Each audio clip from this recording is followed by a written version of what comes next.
Hi everyone. Wings academy के YouTube channel पर एक बार फिर से मेरे सभी साथियों का हार्दिक स्वागत और अभिनंदन है। साथियों, करंट अफेयर्स की क्लास जो आगामी सभी प्रतियोगी परीक्षाओं के लिए अति महत्वपूर्ण होने वाली है। आज है 10 फरवरी 2023 और आज के दिन जितने भी इंपॉर्टेंट क्वेश्चन बन सकते हैं हम इस वीडियो को अंदर कवर करने की कोशिश करेंगे। साथियों, ईश्वर से प्रार्थना करता हूं कि आप मेरे सभी साथी स्वस्थ होंगे, मस्त होंगे और अपनी तैयारी को बहुत बेहतरीन तरीके से कर रहे होंगे। ईश्वर से यह भी प्रार्थना करूंगा कि इस वर्ष मेरे सभी साथियों को उनका अपना मनोवांछित फल प्राप्त हो, उनको अपने लक्ष्य की प्राप्ति हो। साथियों, आज का मोटिवेशनल कोट्स है जो आपको ऊर्जावान बनाएगा, चेहरे पर मुस्कान लेकर के आएगा। कई जीत बाकी है, कई हार बाकी है।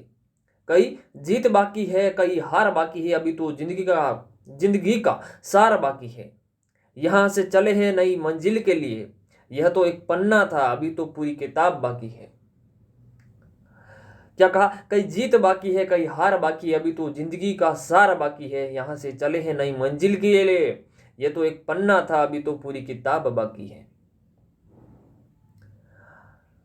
साथियों, अपने लक्ष्य की प्राप्ति के लिए इतनी जी और जान लगा दीजिए। हमेशा जो भी आप एग्जाम की तैयारी कर रहे हो, जिस किसी भी एग्जाम की तैयारी करो, ये सोचकर करो कि ये मेरा आखिरी एग्जाम है, इसके बाद मुझे अपनी मंजिल मिलने वाली है। अपने दोगुने साहस से, चौगुने साहस से उसकी मेहनत करो। अपने लिए सुबह उठते ही छोटे छोटे टारगेट्स बनाओ और उन टारगेट को पूरा करने के लिए पूरा दिन लगा दो। जब तक आपका टारगेट कंप्लीट नहीं होता तब तक इस जीवन में एक बात हमेशा याद रखो कि सबसे पहले अपना काम, बाकी सब उसके बाद रखो। आपका एकमात्र लक्ष्य होना चाहिए खुद को बेहतर करने का और इस दुनिया के लिए एक मिसाल कायम करने जैसा आपका एक बहुत बड़ा लक्ष्य होना चाहिए। इसी मोटिवेशनल कोट्स के साथ में शुरुआत करते हैं हम आज के सेशन की। साथियों, पहला क्वेश्चन आपके सामने ये रहा, मातृभूमि बुक ऑफ द ईयर 2023 किसे सम्मानित किया गया है? क्वेश्चन है, मातृभूमि बुक ऑफ द ईयर 2023 पुरस्कार से किसे सम्मानित किया गया है? रिकी केज को, डॉक्टर पेगी मोहन को, विकी पांडियन को या डॉक्टर मनमोहन सिंह को? इसमें से सही जवाब क्या होगा वो आपको बताना है।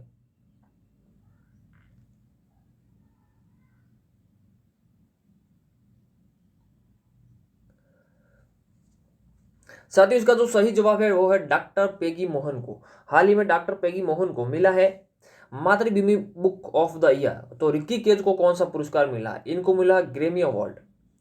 इतनी बात इस क्वेश्चन के बारे में आपको ध्यान में रखना है। यह है आपकी पेगी मोहन। इनकी जो पुस्तक का नाम है वंडर्स किंग्स मर्चेंट्स, इन पुस्तक के लिए इनको मिला है क्या? मातृभूमि book of the year 2023। Next question है साथियों आपके सामने, हाल ही में किस भारतीय अमेरिकी स्कूली छात्रा को विश्व की सबसे प्रतिभाशाली छात्रों की सूची में शीर्ष स्थान प्राप्त हुआ है?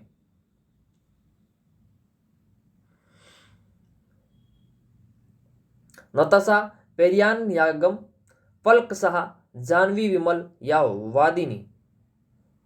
इसमें से सही जवाब क्या होगा यह आपको बताना है।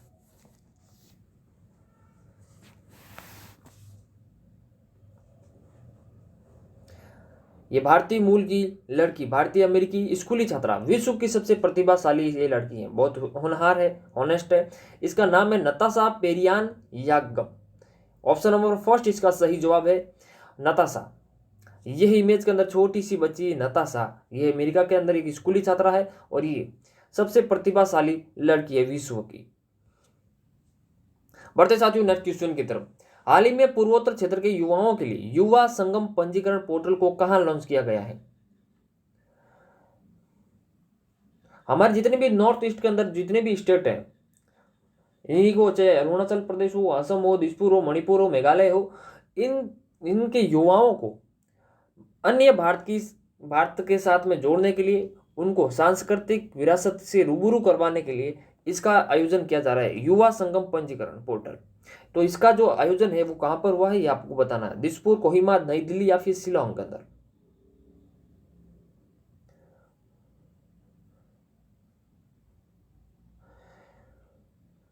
इन युवाओं को देश भर का भ्रमण करवाया जाएगा। एक भारत श्रेष्ठ भारत के तहत इन लोगों को ये पोर्टल लॉन्च किया गया है। किसके लिए? एक भारत श्रेष्ठ भारत के लिए लॉन्च किया गया है। ये किया गया है साथियों नई दिल्ली के अंदर।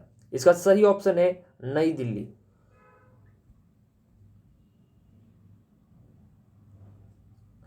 नई दिल्ली के अंदर इसका लॉन्च किया गया है। एक भारत श्रेष्ठ भारत के तहत नई दिल्ली के अंदर इसको लॉन्च किया है। नॉर्थ ईस्ट की इंडिया को देश के भ्रमण, युवाओं को देश का भ्रमण करवाया जाएगा, सांस्कृतिक गतिविधियों का इसको रूबरू करवाया जाएगा इन युवाओं को। बढ़ते साथियों नेक्स्ट क्वेश्चन की तरफ। हाल ही में किस भुगतान ऐप द्वारा भारत ने पहली बार अंतर्राष्ट्रीय यूपीआई भुगतान सेवा प्रारंभ करने की घोषणा की? यानी कि अंतर्राष्ट्रीय यूपीआई भुगतान, अगर आप यहाँ पर भारत के अंदर बैठे हो और आपको अमेरिका के अंदर आपको कोई ट्रांजैक्शन भेजना है, या फ्रांस के अंदर भेजना है, या नेपाल के अंदर भेजना है, या फिर किसी भी चाइना के अंदर भेजना है, तो आप भारत के अंदर बैठ करके यूपीआई कोड के थ्रू आप वो सेवा भेज सकते हैं। इसका किसने ये सेवा प्रारंभ की? फोन पे ने की, गूगल पे ने की, या पेटीएम ने, या फिर पेरू ने की? तो इसका सही जवाब है हाल ही में फोन पे ने ये सेवा प्रारंभ की है, यूपीआई भुगतान अंतर्राष्ट्रीय स्तर पर। फोन पे के बारे में एक और बात बता देता हूँ।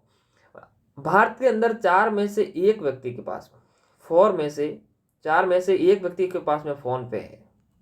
अगर आपके पास में है तो हाँ भेजिए मेरे को।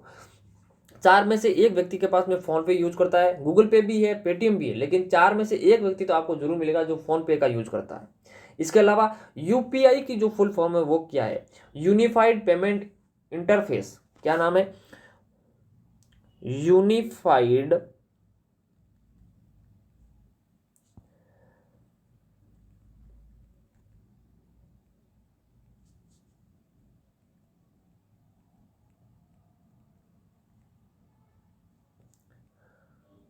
Interface, unified payment interface, UPI, इसकी जो फुल फॉर्म है यूनिफाइड पेमेंट इंटरफेस है। इतनी बात इस क्वेश्चन के बारे में आपको ध्यान में रखनी है। हाल ही में आरबीआई द्वारा रेपो दर से 0.25 अंकों की बढ़ोतरी की गई। वर्तमान में यह दर कितनी है? ये 0.25 है, ध्यान रखिएगा।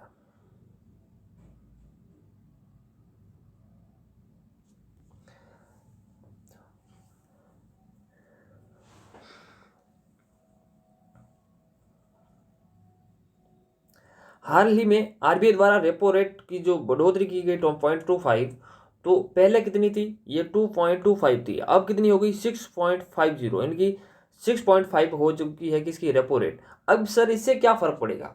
रेपो रेट जब भी बढ़ती है, यानी कि रेपो रेट जब भी बढ़ेगी, मंदी को कम करने के लिए बढ़ती है। किसके लिए? मंदी को स्थिरता लाने के लिए, यानी कि मार्केट के अंदर तरलता बनाए रखने के लिए क्या की जाती है? रेपो रेट को बढ़ाया जाता है। रेपो रेट बढ़ेगी तो देखिए आपको समझाते हैं। ये आरबीआई है, इधर बैंक है, ये बैंक है, ये आरबीआई है। अगर आरबीआई ज़्यादा इंटरेस्ट लेगी, ज़्यादा ब्याज लेगी बैंकों से, तो बैंक भी आपको यहाँ पर जो है उपभोक्ता है, कंज्यूमर है, इनको ज़्यादा ब्याज में पैसा देगी, बैंक भी ज़्यादा ब्याज लेगी। अगर मेरे को बैंक ज़्यादा पेमेंट, यानी कि ज़्यादा रेट से पैसा दे रही है, तो मैं बैंक से लोन लेना पसंद नहीं करूँगा। मैं सोचूंगा कि इस बार गाड़ी नहीं लेंगे हम लोग, या फिर मैं इस बार हम अपना मकान नहीं खरीदेंगे या नहीं बेचेंगे, जो कुछ भी बातें होगी ऐसा करेंगे। तो इससे क्या होगा? महंगाई का जो स्तर है, लोग खरीदारी कम करेंगे, मार्केट के अंदर जो तालमेल है वो बना रहेगा। लोगों के पास पैसा ही नहीं होगा तो लोग चीज़ें खरीदना कम पसंद करेंगे। बात समझ में आई कि नहीं आई? इसलिए ये रेपो रेट बढ़ाती है। अब रेपो रेट बढ़ाते हैं तो रेपो रेट की ये चीज़ें कौन लागू करता है ये बताइए? मौद्रिक नीतियाँ कौन बनाता है? जब भी हम लोग लोक वित्त पढ़ते हैं, पब्लिक फाइनेंस के बारे में बात करते हैं हम लोग, लोक वित्त, तो पब्लिक फाइनेंस के अंदर हम लोग 2 चीज़ें पढ़ते हैं। एक तो होता है फिस्कल पॉलिसी, एक होता है मॉनेटरी पॉलिसी, नहीं मौद्रिक नीतियाँ। मौद्रिक नीतियाँ पहले कौन बनाता था? पहले सिर्फ आरबीआई बनाता था। कौन बनाता था? पहले ये सिर्फ आरबीआई बनाता था, ये आरबीआई का काम था। यानी कि मौद्रिक नीतियाँ पहले आरबीआई बनाती थी, लेकिन वर्ष 2016 के बाद में, वर्ष 2016 के बाद में जो आरबीआई की जो नीतियाँ हैं, 3 तो आरबीआई की व्यक्ति और 3 ही होते हैं गवर्नमेंट के व्यक्ति। 6 व्यक्तियों की ये कमेटी होती है और ये क्या बनाती है? मौद्रिक नीतियाँ बनाती है, यानी कि मॉनेटरी पॉलिसी बनाती है। इस बात को आपको ध्यान में रखना है कि मॉनेटरी पॉलिसी के अंदर कितने सदस्य होते हैं और वे कौन कौन होते हैं। तो इसके अंदर 3 आरबीआई के और 3 ही गवर्नमेंट के सदस्य होते हैं। इसके अलावा आपको और क्या बातें ध्यान में रखनी है? ये जो मौद्रिक नीतियाँ हैं, ये हर 2 माह के बाद में समीक्षा रिपोर्ट आती है। इनकी जो समीक्षा रिपोर्ट है, रेपो रेट की जो रिपोर्ट है, हर 2 महीने के बाद में, 2 महीने के अंतराल में, 2 माह के अंतराल में ये रेपो रेट की दर आती है। यानी कि 1 साल के अंदर ये जो रिपोर्ट है कितनी बार अपनी रिपोर्ट देती है? 6 बार। कितनी बार रिपोर्ट देती है? 6 बार अपनी रिपोर्ट देती है। इस बार इन्होंने क्या किया? 0.25% रेपो रेट बढ़ा दी है, अब हो गई है 6.50। इतनी बात इस क्वेश्चन के बारे में आपको ध्यान में रखनी है। आगे बढ़े। नेक्स्ट क्वेश्चन है साथियों, फरवरी 2023 में निम्न में से किसने डिजिटल पेमेंट उत्सव प्रारंभ किया है? डिजिटल पेमेंट उत्सव प्रारंभ किया है, ये आपको बताना है। पीएम मोदी ने, पीयूष गोयल ने, अश्विनी वैष्णव ने, या फिर अमित शाह ने? मजे की बात बताता हूं साथियों, विश्व का नंबर 1 डिजिटल पेमेंट ट्रांजैक्शन करने वाला भारत पहला देश बन गया। इतनी स्पीड से लोगों ने फोन पे वगैरह यूज करना शुरू किया, इतने स्पीड से लोगों ने यहाँ पे खाते खुलवाए हैं जिनकी कोई हद ही नहीं होती है। भारत ने 2021-22 की बात करें तो 2021-22 में 126 लाख करोड़ का ट्रांजैक्शन किया, 126 लाख करोड़ का ऑनलाइन ट्रांजैक्शन किया है। और इनकी को बढ़ावा देने के लिए, डिजिटल पेमेंट्स को बढ़ावा देने के लिए, कि भाई जो भी व्यक्ति छोटा से छोटा व्यापारी है उन तक पहुंच बनाने के लिए उनके द्वारा भी यूपीआई पेमेंट्स, डिजिटल पेमेंट का जो उपयोग करने के लिए इसको शुरुआत की गई है। और ये कहाँ से कब तक चलेगा? ये लगभग नवंबर तक चलेगा। कब तक? ये नवंबर तक चलने वाला उत्सव है। और ये किसने शुरुआत की? अश्विनी वैष्णव ने इनकी शुरुआत की है। किसने की है? अश्विनी वैष्णव ने शुरुआत की है डिजिटल पेमेंट्स उत्सव, ताकि हर व्यक्ति के पास में यूपीआई कोड हो अपना, और वो अपना ट्रांजैक्शन आसानी से करे। इससे पैसों की लेन देन फिजिकली बहुत कम हो, ऑनलाइन पेमेंट का बढ़ावा मिले। इतनी बात इस क्वेश्चन के बारे में साथियों आपको ध्यान में रखना है। फरवरी 2023 में निम्न में से किसने मिशन अंत्योदय सर्वेक्षण की शुरुआत की है? ऑप्शन है पीयूष गोयल, गिरिराज सिंह, अमित शाह, या फिर राजनाथ सिंह।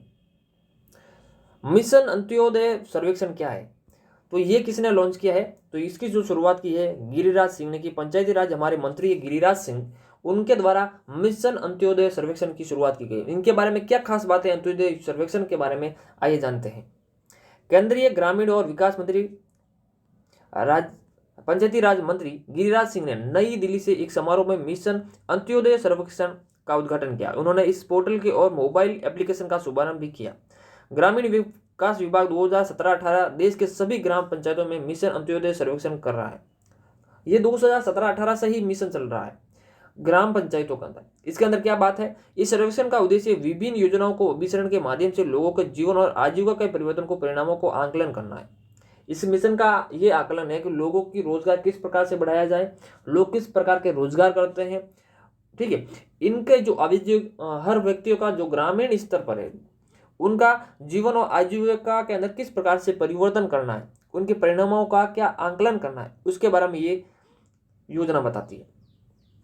इस सर्वेक्षण का जो उद्देश्य है वह ग्राम पंचायत विकास योजनाओं के लिए सहभागी योजना को प्रक्रिया में भागीदारी बढ़ाना, हर व्यक्ति का भागीदार हो इसके अंदर, इस भागीदारी को बढ़ाने का इसका कार्य है।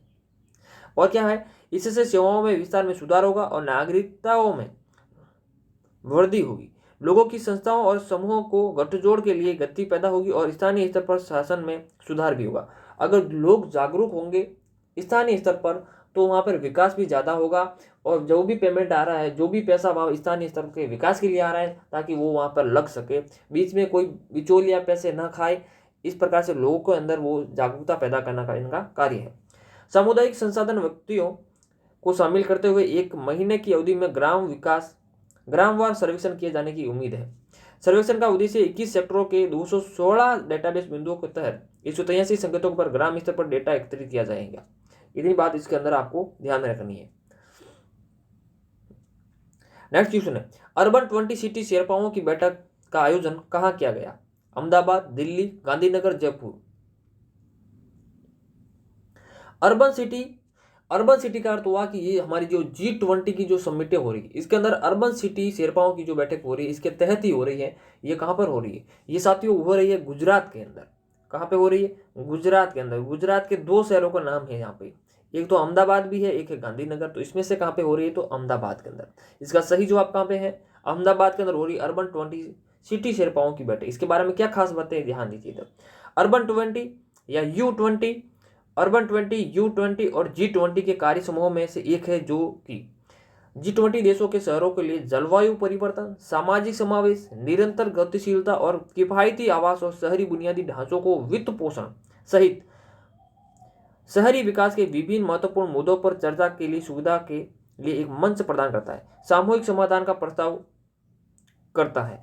यानी कि G20 यानी कि उन शहरों को जोड़ना है जिसके अंदर जलवायु परिवर्तन, समावेशी विकास करने का, निरंतर गतिशीलता, किफायती आवास, शहरी बुनियादी ढांचों का वित्त पोषण हो सके। यानी कि इसके लिए इन्होंने क्या स्टार्ट किया है? अर्बन 20। लोग, अर्बन का मतलब लोग शहरों के अंदर ज़्यादा रहते हैं और शहरों के अंदर विकास किस प्रकार से हो, उसका अलग अलग शहरों का अपने आप में कम्युनिकेशन किस प्रकार से हो, इसके लिए इस बैठक का आयोजन किया जा रहा है। इतनी बात इस क्वेश्चन के बारे में आपको ध्यान में रखनी है। फरवरी 2023 में निम्न में से किसने विक्ट्री सिटी नामक पुस्तक उपन्यास का विमोचन किया है? Victory city.